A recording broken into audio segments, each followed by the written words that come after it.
Coming to you from the ReachMD studios, this is COVID-19 on the front lines. I'm Dr. Michael Greenberg, your host. You know, the universe always seems to work perfectly, even though while it's happening in the moment, we can't see its logic. There are silver linings to crises and problems and pandemics. And if you've ever listened to any of my shows or go back and review them, you'll see that I'm a physician who's really worked on a vision of healthcare focused on care and compassion rather than money. It's not about big-time stuff. It's not about recognition, fame, or money. The great reward in life is knowing that you helped in some small way to make this world a better place. And it's something we all can do. So I have some suggestions during this time of COVID pandemic on things we all can do. First suggestion is say hello to everybody. As I'm walking into the hospital past staff members who are leaving from the earlier shift, I make it my business to say hello, good morning, look at them in the eyes and mean it. Especially when people are wearing masks.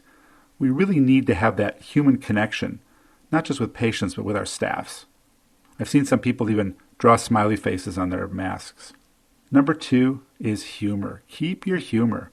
Every morning when I walk into the hospital, we get our temperature taken. And as a nurse says, I'm going to take your temperature, I kind of laugh and say, okay, I'll let you do that if you promise to give my temperature back to me when I leave at the end of the day. It always starts them laughing, or I find some other joke that I can do. Number 3, listen and be present. This is really important. I think these days people need to be listened to more than ever. For some reason, Mother Nature gave us 2 ears and 1 mouth, which means we're supposed to listen twice as much as we speak, because we're all scared.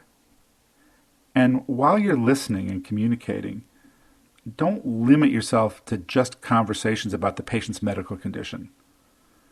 Talk to them about their fears, talk to them about how they're doing, ask them how they're doing, and share your humanity. I let my patients know my fears and the problems that I'm facing and how we're all doing this together.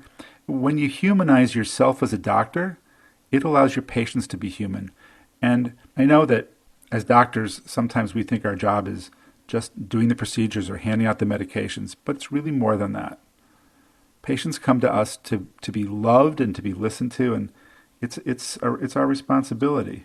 Be alert for the opportunities that we do have, both in the local media and with partners and patients, to demonstrate calm and evenness and not to buy into rumors or fear. Your local television station or radio station may call you for a story. Be available. Be listening. And be calm. We still have our doctor's lunchroom open, and we are doing social distancing, but it's a chance to talk to my fellow physicians about how I'm doing things, how I'm coping with things. So what's the bottom line here? The bottom line is the more human we are, the more we are present, the more opportunities will show up for us to be of service to help. As physicians, I think we have a responsibility on the medical things that we do for our patients to be really listening and be present. Listen beyond the disease. Listen for patients' fears. Listen for your own fears. Listen for solutions. We're all in this together. And the more we humanize this, the better everyone will be. And I hope we keep that humanity with us long after this pandemic is gone. For ReachMD, this is COVID-19 on the front lines. I'm Dr. Michael Greenberg. For continuing access to this and other episodes, and to add your perspectives to the fight against this global pandemic, visit us at reachmd.com. Thank you for listening.